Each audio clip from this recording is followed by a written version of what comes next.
Hey guys, welcome back. Today is day 6. I'm really excited to be diving into one of our topics for the week.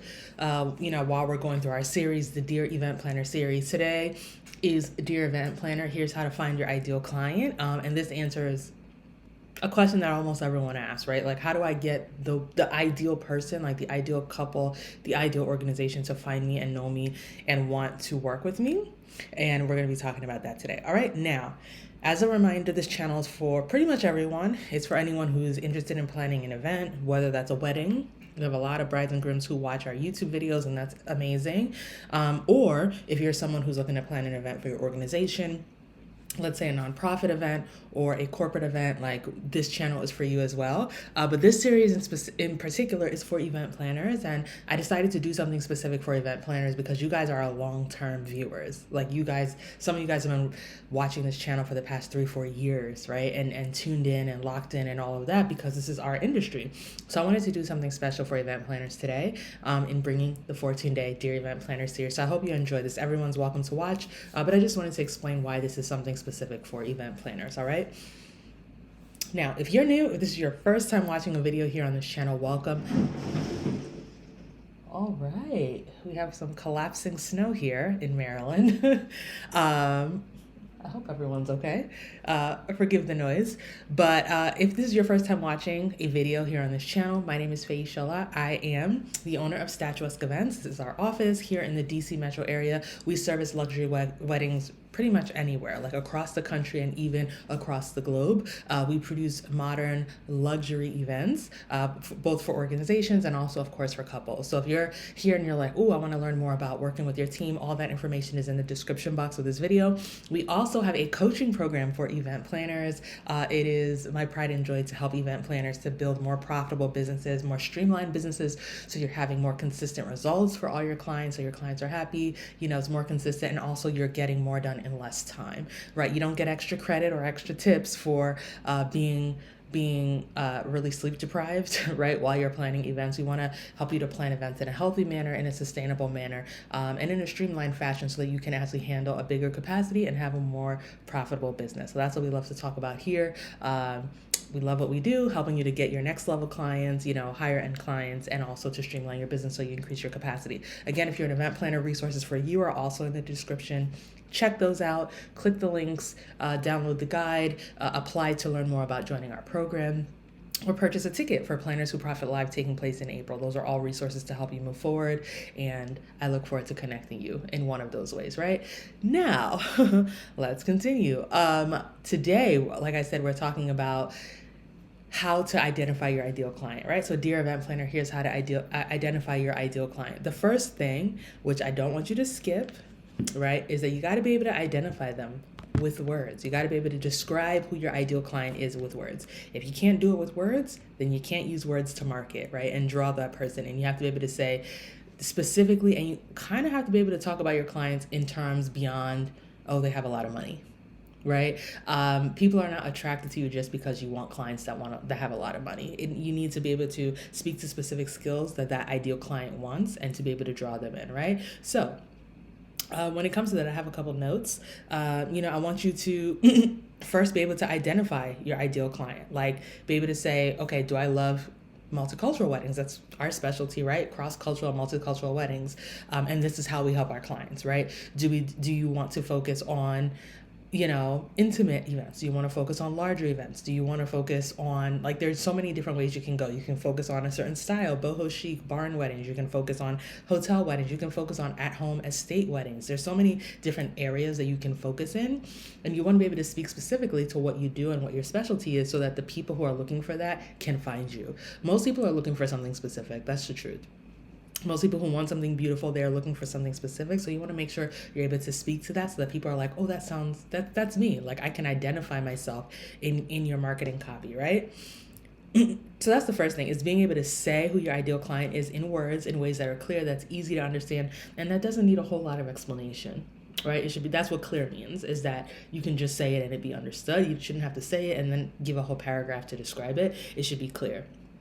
In addition to that, though, you also want to speak to the desires of that client. That's part two. So, yes, you've identified them, you have an idea of who they are. Speak to that person's desires. And I'm going to say this a third time, speak to their desires. The reason I keep using the word desires is that a lot of you guys are speaking to pain points. And that's what's keeping you stuck, right? And I know that you may have seen, and this is the difference sometimes with following general business advice versus business advice that's specific to our niche and to what we do as event planners, right? What we sell is a luxury service. I'm gonna put this out there. Some of you guys may clutch your pearls. This may be an unpopular opinion, but wedding planning specifically is a luxury. It's not a requirement. It is a luxury.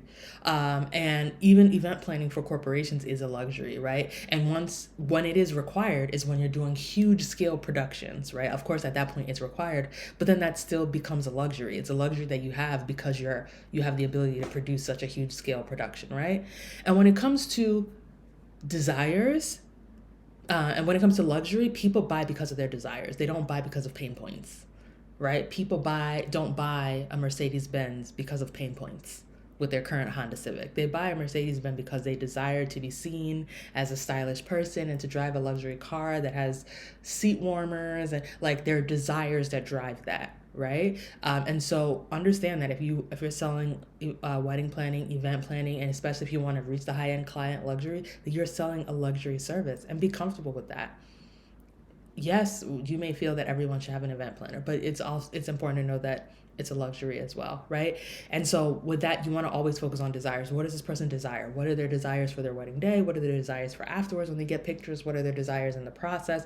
Speak to those desires, not just pain points. The other thing about speaking to desires instead of pain points is that unless you're dealing with a corporation or a nonprofit, which may have already had an event in the past, you're probably dealing with someone who has no idea they don't know what their pain points are. Like they just got engaged a month or two ago, or they just decided to throw their child a birthday party, or they just decided to have a birthday party and they don't maybe have any pain points yet. They just want to have a fabulous party, right? And so they may not really relate with some of the pain points that you keep putting out there because they haven't had them yet, right? And this is where if you market a lot based off of pain points on social media, you'll probably see that a lot of the people who are liking and commenting on your things are fellow vendors, not so much your ideal client. And this is why, because your fellow vendors understand. They're like, oh yeah, that makes sense because they do this week in and week out. However, someone who's just trying to have a birthday party or someone who's just trying to plan a wedding, right, may not necessarily relate. Now, with corporate event planners, it could be different because a lot of times, by the time a corporation hires an event planner, they've produced an event a few times, so they may have some pain points that you can speak to, in your sales calls and all that, and that makes sense. But your primary driver should not be pain points. Your primary driver should be desires. And the other thing is that we pay premium for things that we want. We don't get excited about paying premium for things that we need. Never.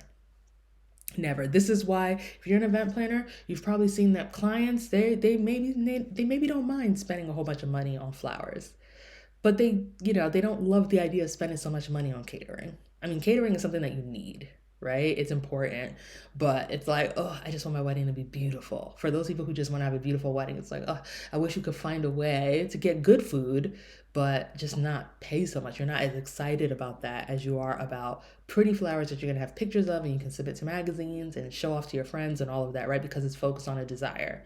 Just like I always say, most of us here probably would not have a problem buying a $500 bag from, let's say, Kate Spade or Cole Haan or someone like that, right? And some of us who have the means, shout outs to anyone with the means, may not have a problem spending a couple $1,000s on a Gucci bag, right? Or on a Louis bag.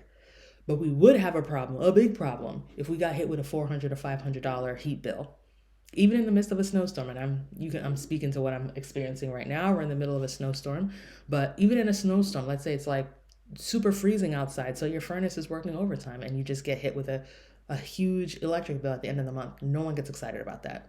As a matter of fact, you may call the electric company and argue about it and be like, no, there must have been some mistake. Like, nobody wants to do that, right? You don't want to pay premium for something that's a necessity, but you don't have a problem paying premium for something that's a desire. A concert ticket, a purse, like a trip, because it's a desire, right? And so I think that you have to understand that you're going to do better when you market to desires versus marketing to pain points.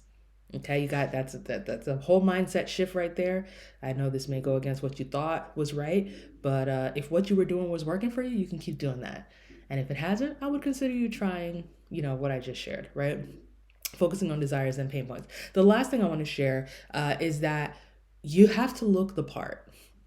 You have to look the part.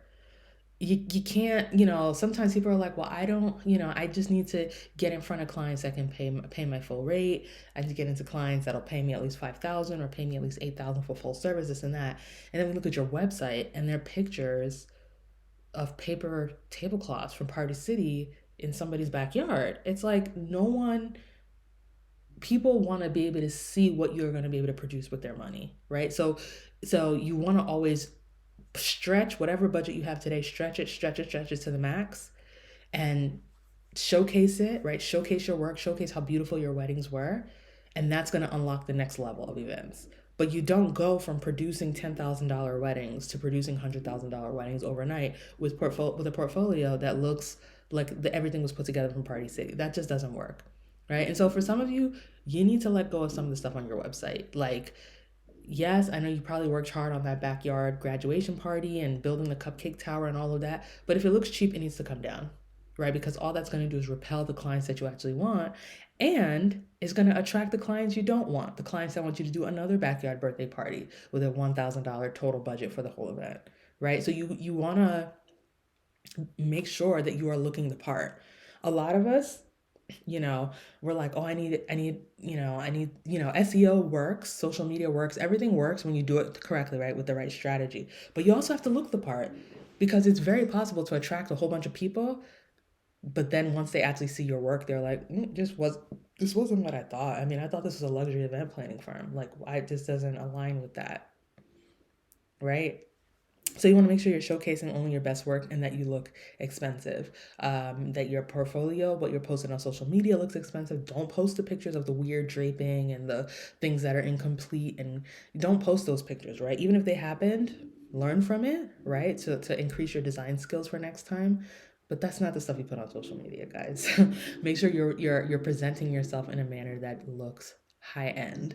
And a lot of you are making it harder than it needs to be. You're like, oh, I need to plan a styled shoot, and I'm going to spend the next year pouring my heart and soul into the styled shoot so that I can look expensive. When sometimes you just need to curate the stuff you've already put up, right? And so that would be my 2 cents here. Now, all of the stuff I shared, it works. It's the high level. But as far as getting into the specifics of actually making it work, all of this is what we walk you through in our accelerator program, Planners Who Profit. In our accelerator program, no exaggeration, most people who come in, they close a new client at a higher price point within a month. Some people, it can take 60 days, right? But within 60 days, just about everybody's closing at least one new client at a higher price point. A lot of people are closing multiple. I spoke with a client the other day. She joined in November, so it's been about 2 months. And since then, she's closed probably about 20,000 in additional sales. One of the sales that she booked was a 5-figure event planning package, right? Her first time booking a 5-figure event planning package in less than 60 days of working with us, in addition to a couple of other packages, right?